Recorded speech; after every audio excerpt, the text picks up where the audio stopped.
All right, guys, we are back in my garage for another video, and today we're going to be talking about all the best mods I've done to my 440 that nobody seems to notice, not even other enthusiasts. For example, we have to start talking about these taillights. And if you look at these, you might think nothing really has changed, right? They're not really anything special, but there's a couple different reasons why this is really one of my favorite mods that I've done to my car. So first of all, if you're looking at this and you're a BMW enthusiast, you probably at least can tell that these are LCI taillights. So what that means is these are taillights that BMW only put on 4 Series after 2018.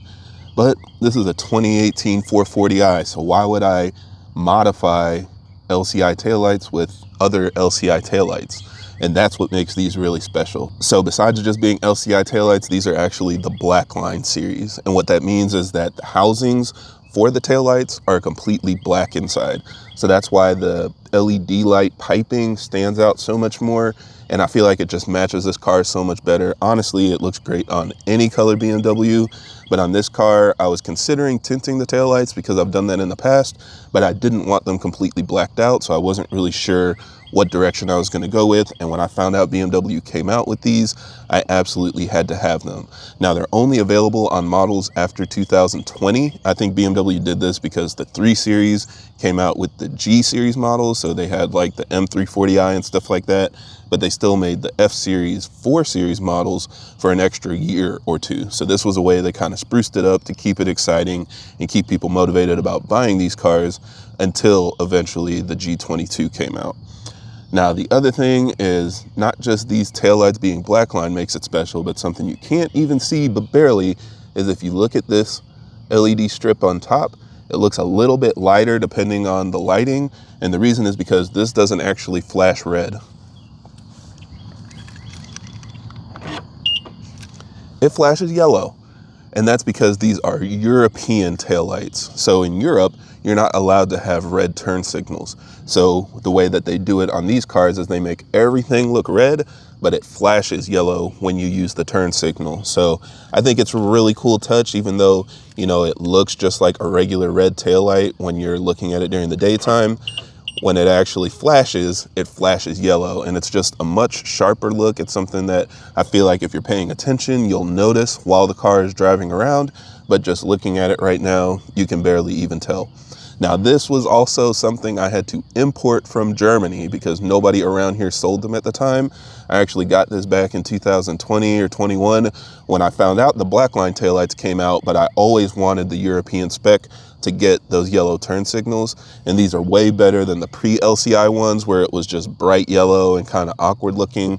I really like this one with the full red finish, but just the light itself inside is yellow, so you get that extra touch when you use your turn signal. So obviously there's a lot of mods like this. If you're gonna be a European car enthusiast, you probably do a lot of little things that nobody would notice and try to get it slightly different spec than what your car came with, just because it's something that you would notice. And I'm no different. I did a lot of mods to this car before I started making YouTube videos consistently, so we'll keep walking around and look at some of the other ones. But as a reminder, make sure you guys subscribe if you're interested in more videos like this. Of course, I also do technical discussions, DIYs, talk about tuning and BMW news.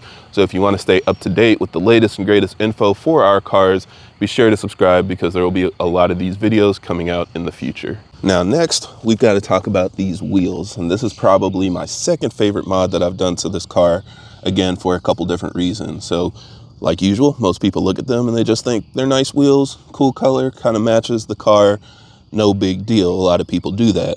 But these wheels are not just any wheels. These are Volk Racing ZE40s. And the reason why I got these is because these are my all-time favorite wheel, but they are made in Japan. They're actually usually made for Japanese cars with Japanese fitment in mind. So this isn't like Apex wheels or something where you can just go and they've got a bunch of different BMW options that will all fit your car. This is something that is very difficult to find. Usually, if they make wheels for BMWs, they're only reserved for M models. So they'll make certain specifications designed to fit M3s and M4s. But this set was made specifically for the F32 chassis. They made it for a limited time, and now it's discontinued. So you really can't find these anymore. The only other option that you can find that fits our cars are designed for Civic Type Rs because those cars came in 5x120 bolt pattern. So heard about these, found out about them, really wanted them, but like I said, they're discontinued, so you can't find them. Ended up finding a website. I'll show it up here. It's called Zen Market, and you can actually buy these wheels from Japanese eBay options and use an importer to get them imported into the US. So that's what I did. I ended up watching it for a couple months until I see this exact set come up for sale. It was the exact spec that I needed. They're 18 by 8.5 ET30 front, 18 by 9.5 ET40 rear, and it fits this car perfectly. As you can tell, I just slightly tuck tire. It's the exact setup that I wanted. So I got these in 2018. I absolutely cannot let them go. I threw them up for trade every once in a while, but I just can't do it. I'm going to probably keep these wheels forever. And they're really lightweight. They don't just look cool. These are forged wheels. They're 18 pounds each. So really excited to have these. Also, it was difficult to find the center caps, so I got those, and the actual valve stems from Ray's, so I got those as well. So yeah, just feeling really lucky to have these wheels, even though they just look like another set. This is something really unique and special, discontinued, super rare, whatever you want to call it, and I'm really happy I got a set. Now, another thing you might be able to notice is this car is slightly lowered, and the reason why that's important isn't just because of how I lowered it, but what I lowered it on. So these are on KWV1 coilovers. Again, I did this back in 2018 or so before I even got these wheels, because I knew I wanted the car to be low. But I was looking for a really good deal. I wanted KWs, but they're obviously very expensive. And I found this set for sale on Bimmer Post and jumped on the deal immediately. Now, the reason they were so cheap is because these coilovers aren't designed for a 440i. They're not even designed for an F32. These are coilovers from an F31 X-Drive, and they're advertised as such from KW. And of course, not a lot of people buy wagons. As much as people in the US say they wish we got more, there's just not that many out there. And of the people that have wagons, not that many of them are trying to lower it on coilovers. So this guy had a used set on sale for Bimmer Post for several months. He kept dropping the price, but nobody was biting. I told him I wanted to try to put it on my 440, and he said, you know what? I don't know if it'll fit, so no guarantees, but sure, I'll sell it to you.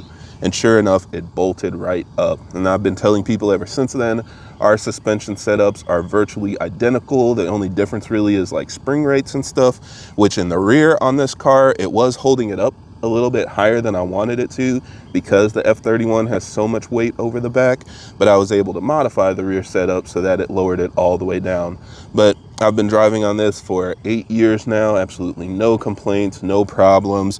I would love a set specifically designed for my car with custom valving and damping and all of that stuff, but for the price, this was a steal. So yes, if you have a 3 Series, you can put 4 Series coilovers on your car.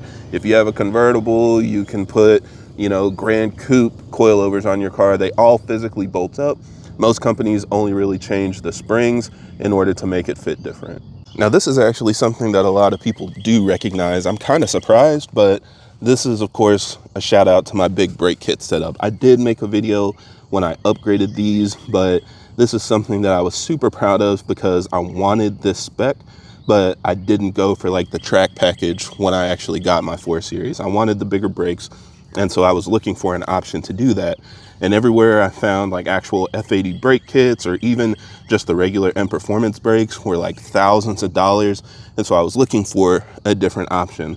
And eventually I came across the option to upgrade the calipers just to space them out so they fit the same F80 rotors.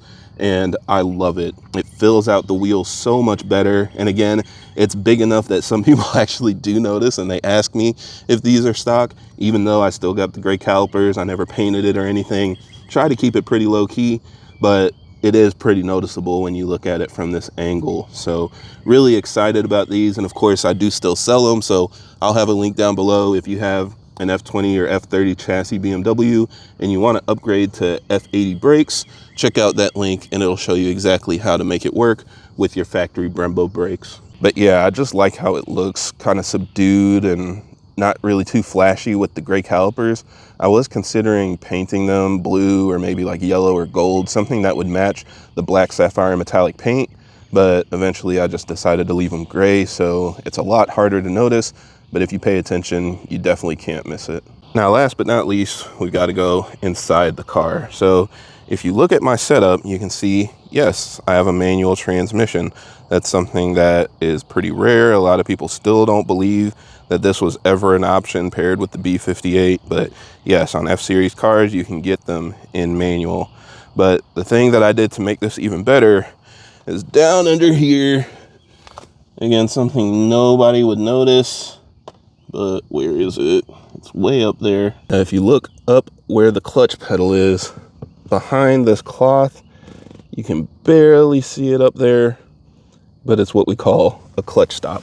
And what a clutch stop does is it makes it so that your clutch pedal doesn't have to go as far when you're actually clutching in and clutching out. So it shortens your pedal travel so you can get faster shifts, and it just gets rid of some of the dead space that normally happens when you're clutching in. There's like a certain amount of space where you push on the pedal and nothing happens. And so it removes all that extra pedal travel so that you can have a better driving experience.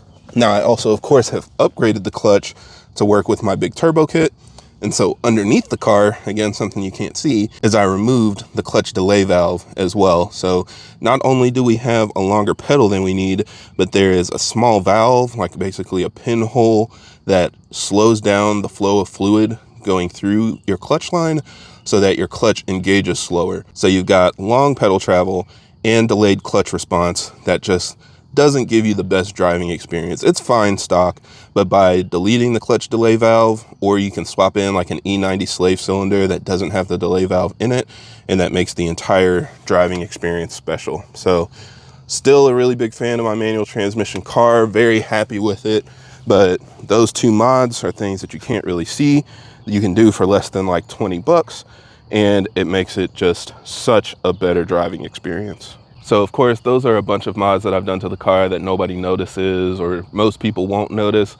But there are some things that people think I've done to the car that I haven't, which is actually funny. They assume it's modified, but it's something that the car came with stock. So the first thing we're going to talk about are the headlights. So these headlights are factory LCI headlights that I got with the car. They came with the executive package or whatever that I got. So it's these OEM icons. I know they look like Bay Optics or some other aftermarket headlights, but those headlights are trying to copy the OEM ones. And honestly, I wasn't sure about these at first. I was thinking about just getting the regular Halo headlights, but on the LCI models, this became an option. And over time, I fell in love with them. So I'm no longer a 100% pure BMW Halo enthusiast or whatever, Euro snob. I'm okay with this design. I actually really like it. It also has, you know, the adaptive LEDs and stuff, so the headlights work really good at night. So yeah, these are OEM headlights. They are not aftermarket. I never upgraded them, swapped them, or anything. This is just how the car came from the factory. The other thing people ask me about is like the M Sport package. They think that I swapped the bumpers onto the car. And so they always ask me, how much was the kit? Where did I get it? How did I install it? Will I ever post a DIY? This is a factory M Sport car. I ordered it with the M Sport package because I knew that was important to me. And so I got it this way. I think it's because of the fog lights that are on the car. So people assume that it's aftermarket, but you were able to option these with the M Sport package and fogs because, like I said, I didn't get the track handling package. So this car didn't have the adaptive suspension or the bigger brakes or the extra cooling and all that stuff. It only had the M Sport package. And if you got it that way, they kept the fog lights on. So that's why it's an M Sport bumper with fog lights. They are OEM, they are LED fogs. Again, nothing was changed by me to give it this look. And then probably last but not least is this digital cluster. So a lot of people ask me about this. How did I get it? Where did I get it? How did I upgrade it? Do I know the coding and things like that? And I didn't upgrade anything here.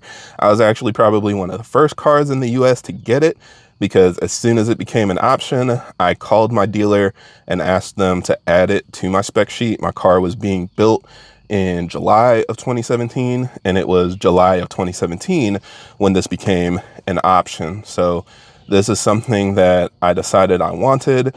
And when my dealer gave me the option to add it to my build sheet, they did it last second, completed the car, and then it was shipped over from Germany. So this is the 6WB cluster. It's not aftermarket. It's not something that I replaced or bought used or anything like that. The car came with this cluster, and I've had it since the first day of ownership. But I do really like it because obviously, like, if you go into the different modes, it changes color. So like on Eco Pro, it goes to this blue mode. And if you go to sport mode, then it changes to red and kind of gives you these cool dials. But it's nowhere near as customizable as like the newer LED displays, so it doesn't show like the map in the middle or anything like that.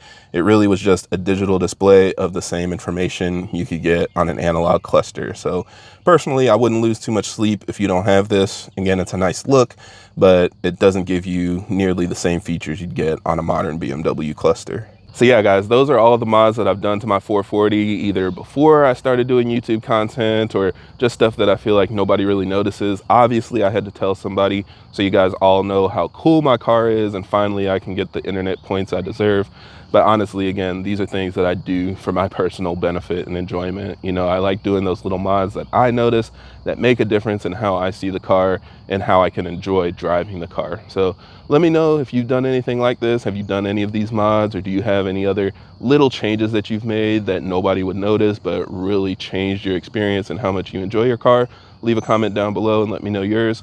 But otherwise, that is it for this video. So thank you guys for watching, and I hope this video helps. And if you have any other questions or comments, leave them down below.